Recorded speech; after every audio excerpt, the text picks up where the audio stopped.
नमस्कार बच्चों, Isha classes online education में आपका एक बार फिर से स्वागत है। देखिए बच्चों, हम लोग 9th और 10th की जो संस्कृत व्याकरण है उसके अंदर समास पढ़ रहे हैं और अब तक हम लोगों ने अव्ययी भाव समास और तत्पुरुष समास जो है अच्छे से पढ़ चुके हैं और कर्मधारय जो समास है उसे स्टार्ट कर चुके हैं। अगर आप लोगों ने वो पिछले वीडियो नहीं देखे हैं तो एक बार वीडियो जरूर देख लीजिए ताकि आपको आगे ये जो समास है अच्छे से क्लियर हो सके।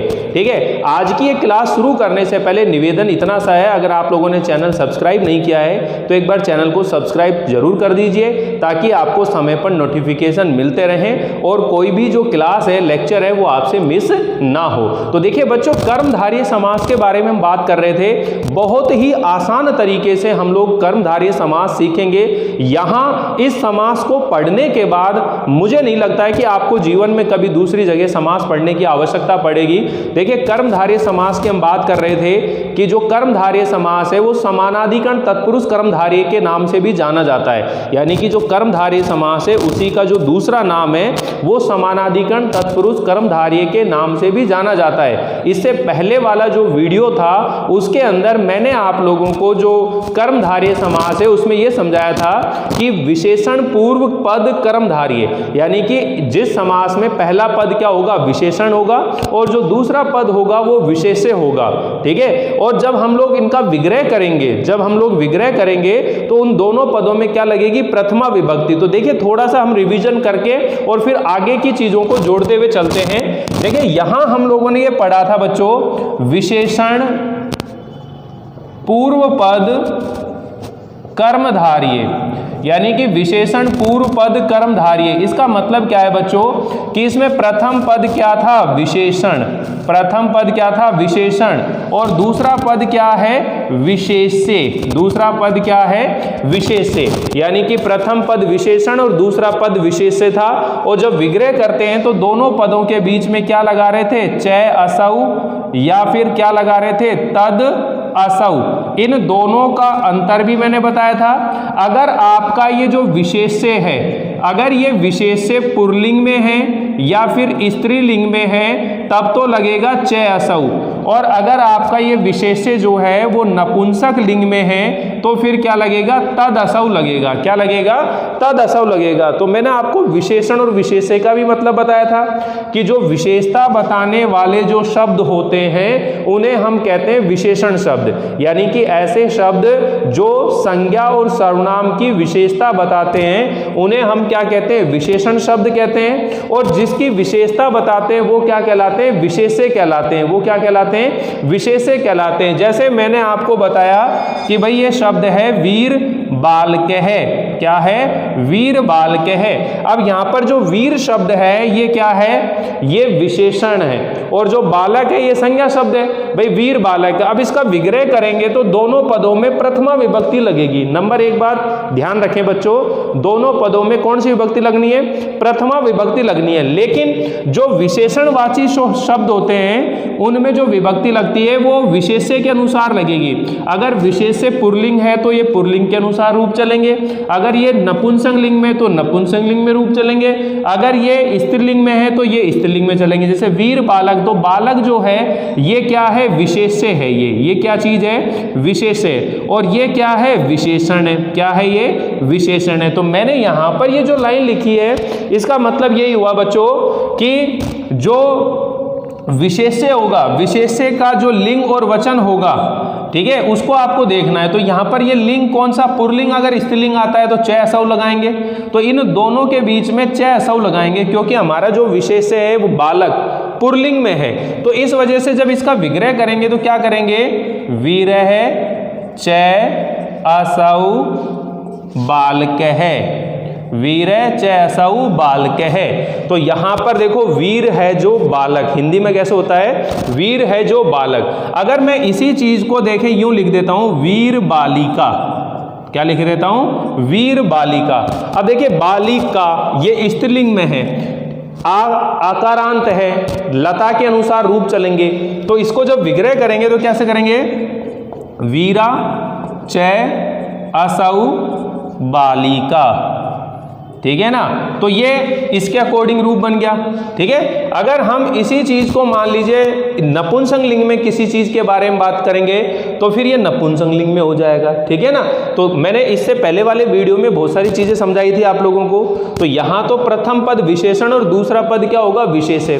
फिर मैंने आपको एक उदाहरण और समझाए थे निंदा अर्थ में। किसमें, अगर निंदा अर्थ के अंदर अगर आपको किम, का, कद और कु, अगर ये वाले जो शब्द किसी शब्द से पहले जुड़े हुए मिलेंगे तो इन सभी शब्दों के बीच में यानी कि शुरुआत में क्या लाएंगे, कुत्सित है। पुल्लिंग होगा तो कुत्सित है, और अगर स्त्रीलिंग होगा तो क्या करेंगे, कुत्सिता, और अगर नपुंसक लिंग होगा तो क्या करेंगे, कुत्सितम। तो यहां पर भी मैंने उदाहरण आपको बताया, जैसे मान लीजिए यूं कह रहे हैं कुपुत्र है, तो इसका विग्रह कैसे करेंगे, कुपुत्र है, कु दिखाई दे रहा है तो कु के स्थान पर तो क्या लिया है, कुत्सित। क्या लिया है, कुत्सित है। और बीच में क्या लगाना अपन को, च असौ, तो कुत्सित है, च असौ पुत्र है। खराब या बुरा है जो पुत्र, तो कुत्सित पुत्र हो गया। अगर इसी को मान लीजिए यूं कह रहे हैं कुपुत्री, बुरी पुत्री के बारे में बात करें तो इसको क्या करेंगे, कुत्सिता, च असौ और पुत्री। ठीक है, लेकिन इसी को अपन मान लीजिए यूं कह रहे हैं कुफलम, खराब फल है, तो अपन क्या करेंगे इसको, कुत्सितम तद असौ। अब देखो विशेष से अपना नपुंसक लिंग में, इसलिए तद असौ, तो यहां पर क्या करेंगे, तद असौ और फलम। ठीक है, तो ये हम लोगों ने पढ़ा था। फिर हम लोग पढ़ रहे थे सुंदर अर्थ में। किस में पढ़ रहे थे, सुंदर अर्थ में। और सुंदर अर्थ में किसका प्रयोग करना है, सु का प्रयोग करना है। किसका प्रयोग करेंगे, सु का। अगर सु आ जाए तो क्या लगाना आपने, सुंदर। तो इस तरह मैंने आपको बताया था, जैसे बता दिया सुबालक है, तो इसका जब विग्रह करेंगे तो क्या करेंगे, सुंदर है, च असौ बालक है। ठीक है ना, सुंदर है, च असौ बालक है, तो ये सुंदर बालक का हो जाएगा। क्लियर है सभी को। तो इस तरीके से आप ये अच्छे से सीख सकते हैं, समझ सकते हैं। इनके अलावा मैंने तीसरे नंबर पर एक बताया था कि सत, महत, परम, उत्तम, उत्कृष्ट। सत, महत, परम, उत्तम, उत्कृष्ट। अगर ये शब्द किसी शब्द से पहले मिल जाएंगे, ठीक है ना, सत, महत, परम, उत्तम और उत्कृष्ट। उत्कृष्ट, अगर ये शब्द किसी शब्द से पहले मिल जाएंगे तो भी कौन सा समास होगा, कर्मधारय समास होगा। तो कुल मिलाकर देखो, आपको किसी शब्द से पहले ये वाले शब्द मिल जाएं, कु, कद, का, किम। ठीक है, कु, कद, का, किम, तो कर्मधारय समास। अगर किसी शब्द से पहले सु मिल जाए तो भी कर्मधारय समास। किसी शब्द में अगर सत, महत, परम, उत्तम, उत्कृष्ट ये दिखाई दे जाए तो भी कौन सा समास है, कर्मधारय समास। यानी कि विशेषता बताने वाले शब्द मिलेंगे आपको। क्या मिलेंगे, विशेषता बताने वाले शब्द मिलेंगे। लेकिन बच्चों यहीं पर ये समाप्त नहीं होता है। ये चीजें तो हम लोग बहुत अच्छे से पढ़ चुके हैं। अब हम इस समास को आगे बढ़ाते हैं, कर्मधारय समास को और आगे ले चलते हैं। ठीक है, अभी केवल विशेषण और विशेष्य की बात हो रही थी, लेकिन अभी हम लोग बात करने वाले हैं बच्चों उपमान और उपमेय की। क्योंकि आपने मालूम है कि ये जो कर्मधारय समास है, ये इसका मतलब क्या होता है कि जिस समास में विशेषण और विशेष्य की प्रधानता होती है या उपमान उपमेय की प्रधानता होती है, तो वहां पर कौन सा समास होता है, कर्मधारय समास होता है। और जो 10th क्लास के विद्यार्थी उनको तो विशेष ध्यान रखना ही है, क्योंकि 9th क्लास में भी समास आ गए हैं, 10th क्लास में भी समास है हिंदी में। तो आप हिंदी के अंदर भी समास को दिमाग में रख सकते हो। यहीं से बस समास को करने का, विग्रह करने का जो तरीका है वो बदल जाएगा। बाकी उदाहरण इसी तरह के होते हैं। ठीक है ना, यहाँ पर अपन बोल रहे हैं वीर बालक, तो उसमें विभक्ति लगा रहे, वहां विभक्ति नहीं लगेगी, वहां च असौ की जगह क्या लगा देंगे, है जो। भाई वीर है जो बालक, ठीक है ना, महान है जो बालक, सुंदर है जो बालक, ऐसे चलेंगे, हिंदी में चलेंगे। तो आपने अगर एक भी विषय में, यानी कि चाहे तो संस्कृत में सीख लो और चाहो तो आप हिंदी में सीख लो, लेकिन दोनों का पैटर्न दिमाग में होना चाहिए। बाकी उदाहरण सेम रहेंगे, सेम रहेंगे, कोई बदलाव नहीं होगा, कोई चेंज नहीं होगा। केवल चेंज इतना होगा कि वहां अपन हिंदी में लिखेंगे, यहां आपको उसी बात को संस्कृत में बतानी है, और विभक्तियों का प्रयोग होता है। समझ में आई ना? तो इस चीज़ को ध्यान रखें, वीडियो बिल्कुल भी स्किप ना करें बच्चों, पूरा वीडियो ध्यान से सुनते चलें ताकि आपको ये सब चीज़ समझ में आ जाए। अब ये विशेषण पूर्व पद हो गया, लेकिन अब हम लोग दूसरी चीज़ पढ़ रहे हैं, उपमान। क्या पढ़ रहे हैं? उपमान पूर्व पद कर्मधारय। उपमान पूर्व पद कर्मधारय। अब ये उपमान पूर्व पद कर्मधारय क्या है इसके बारे में पढ़ेंगे, और इसी से मिलती जुलती एक बात और पढ़ेंगे। लेकिन सबसे पहले तो आप ये समझिए, उपमान पूर्व पद कर्मधारय इसका मतलब क्या है कि जिसमें पहला पद क्या मिलेगा? उपमान मिलेगा, और दूसरा पद क्या मिलेगा आपको? उपमेय मिलेगा। क्या मिलेगा? उपमेय मिलेगा। प्रथम पद उपमान मिलेगा, ठीक है ना, और दूसरा पद क्या मिलेगा? उपमेय मिलेगा। तो जब विग्रह करेंगे तो दोनों के बीच में क्या लगाना है? इव। क्या लगाना है? इव लगाना है। और इन दोनों पदों के अंदर कौन सी विभक्ति लगेगी? प्रथमा विभक्ति लगेगी। इसमें भी प्रथमा लगेगी और इसमें भी प्रथमा विभक्ति लगेगी। समझ बैठ की बात? इसी चीज को हम अच्छे से डिटेल में लिख भी लेंगे। पहले समझने की कोशिश ये करें कि ये उपमान और उपमेय क्या चीज है। जैसे मैंने आप लोगों को विशेषण और विशेष्य समझाया था, उसी तरह आपको उपमान और उपमेय भी समझ में आना चाहिए। देखिए बच्चों, एक अलंकार आप लोगों को क्लियर हो जाएगा जिसका नाम है उपमा अलंकार। कौन सा अलंकार है? उपमा अलंकार है। अब ये उपमा अलंकार जो होता है बच्चों, इसके 4 अंग होते हैं। कितने अंग होते हैं? 4 अंग होते हैं। कितने अंग होते हैं? 4। देखिए ध्यान से समझ लीजिए, यहीं से सीखते हुए चलेंगे हम लोग। सबसे पहला जो होता है वह होता है उपमेय। दूसरे नंबर का जो होता है वह होता है उपमान। तीसरे नंबर का जो होता है वह होते हैं वाचक शब्द, और चौथे नंबर का जो होता है वह होता है साधारण धर्म। क्या चीज होती है? साधारण धर्म।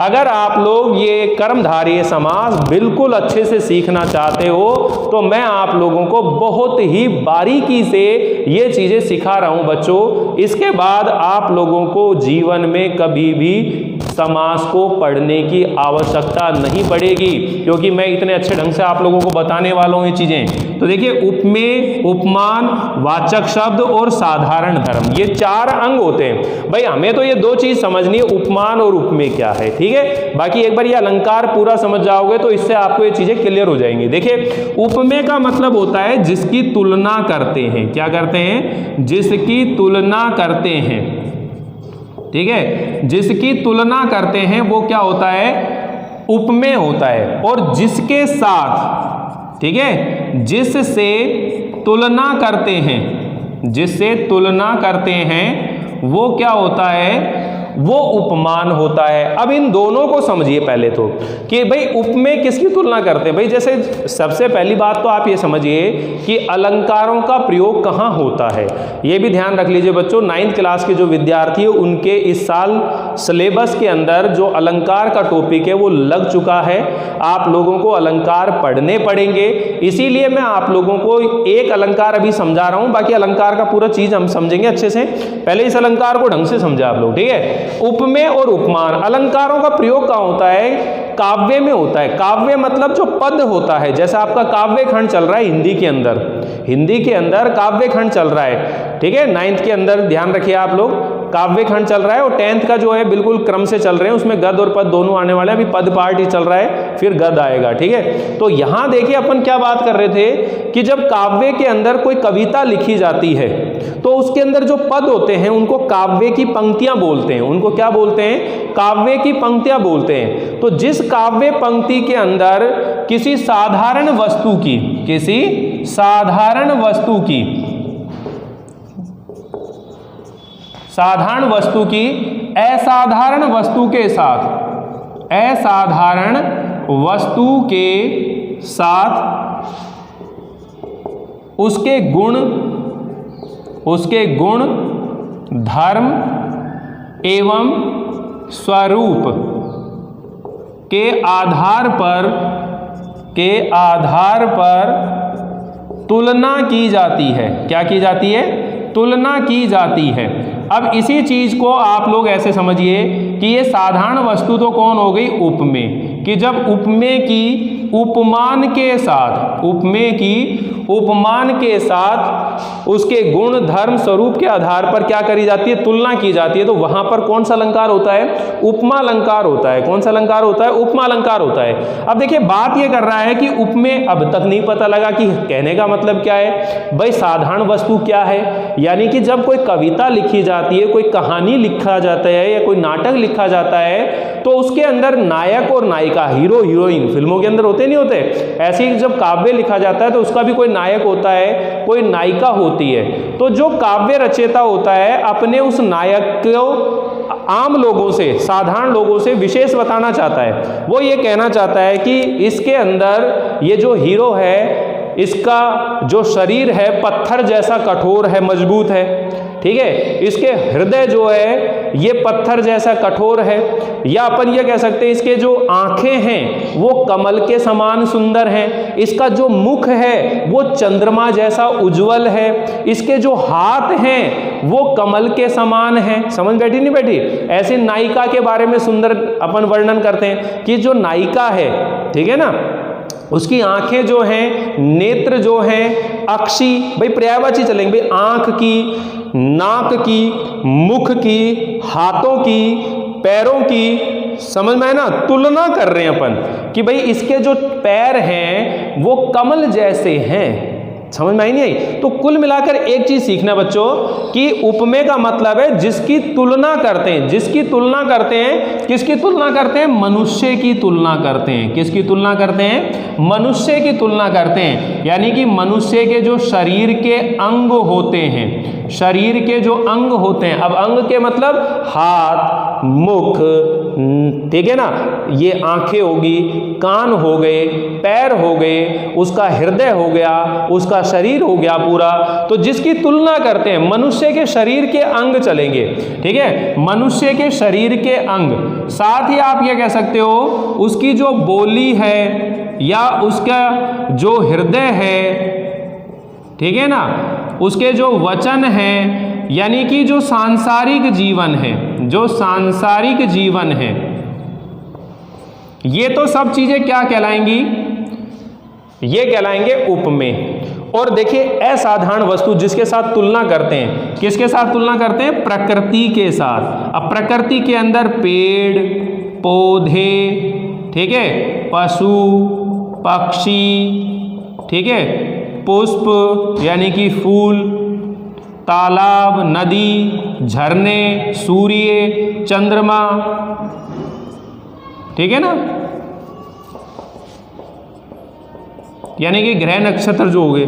तो कुल मिलाकर देखिए यहां पर ये दो चीज आप लोगों को क्लियर होगी कि सबसे पहली बात तो ये होगी बच्चों कि भाई उपमेय किसे कहते हैं और उपमान किसे कहते हैं, ठीक है। अब जैसे मैं यहां उदाहरण लिख रहा हूं, देखो मुख चंद्र, क्या लिख रहा हूं मैं? मुख चंद्र लिख रहा हूं। अब मुख चंद्र है, अब मुझे ये बताइए कि ये जो मुख चंद्र शब्द है इसके अंदर उपमान कौन सा है और उपमेय कौन सा है?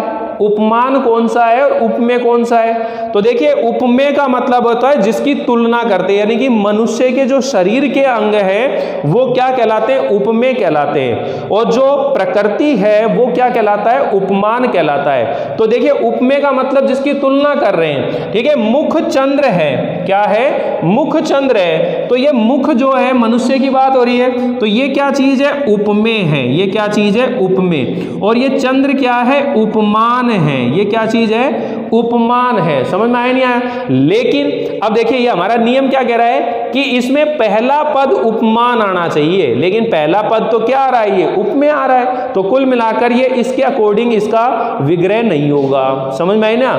यानी विग्रह कब होगा? जब हम इसको बदल देंगे। कैसे? चंद्रमुख।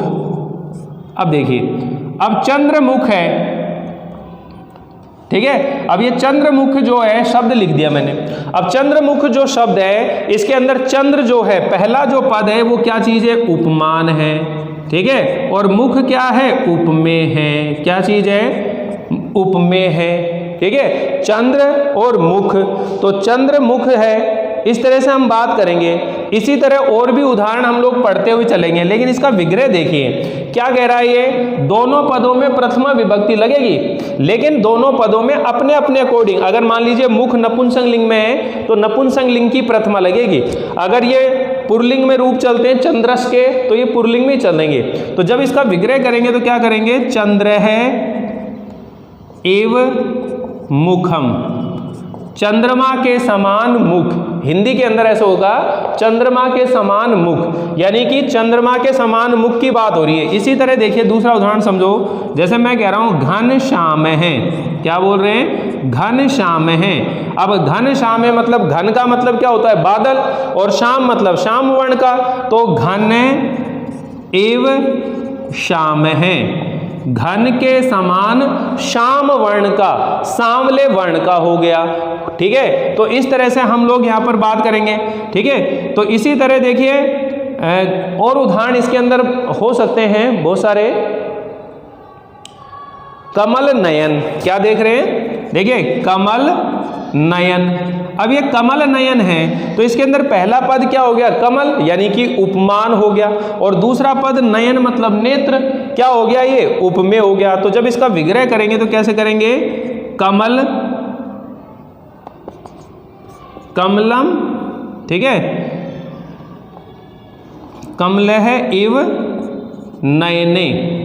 अब नयनम नयने नयनानी, यानी कि नेत्र दो होते हैं इसलिए प्रथमा का द्विवचन है नयने, ये ठीक है, क्योंकि एक नेत्र तो कमल के समान और दूसरा नेत्र क्या भैंगा है क्या, यानी कि दोनों नेत्रों की बात हो रही है। तो कमलः इव नयने यानी कि कमल के समान क्या हो गए, ये नेत्र हो गए, क्या हो गए, ये कमल के समान नेत्र। लेकिन इसमें थोड़ा करेक्शन कर लीजिए बच्चों, कमलम हो जाएगा। ठीक है, कमलम इव नयने, क्या हो जाएगा ये, कमलम इव नयने। अगर इसी चीज को मान लीजिए यूं कह रहे हैं राजीव लोचन, क्या बना दिया, राजीव लोचन। अब राजीव लोचन, देखो राजीव का मतलब कमल होता है, लोचन मतलब नेत्र होता है, तो यहां पर भी अपन क्या कर देंगे, राजीव एव लोचने, ठीक है ना, राजीव के समान लोचन। तो यहां पर भी क्या हो जाएगी, ये इसका विग्रह हो गया। तो पहले आप लोग ये समझिए कि वहां जब अभी पढ़ रहे थे हम लोग, वहां विशेषण और विशेष्य की बात हो रही थी, लेकिन यहां पर विशेषण और विशेष्य की बात नहीं हो रही है, यहां पर उपमान और उपमेय की बात हो रही है। किसकी बात हो रही है, उपमान और उपमेय की। अगर पहला पद विशेषण है तब तो हम लगाएंगे चयसौ, अगर पहला पद जो है उपमान है तो हम विग्रह करेंगे तब लगाएंगे इव, क्या लगाएंगे, इव। अब देखिए इसी के लास्ट में एक तुलना, पहले एक आप चाहो तो एक बार स्क्रीनशॉट ले लीजिए इसका यहां तक का, फिर आप आगे सीखेंगे इसके बारे में।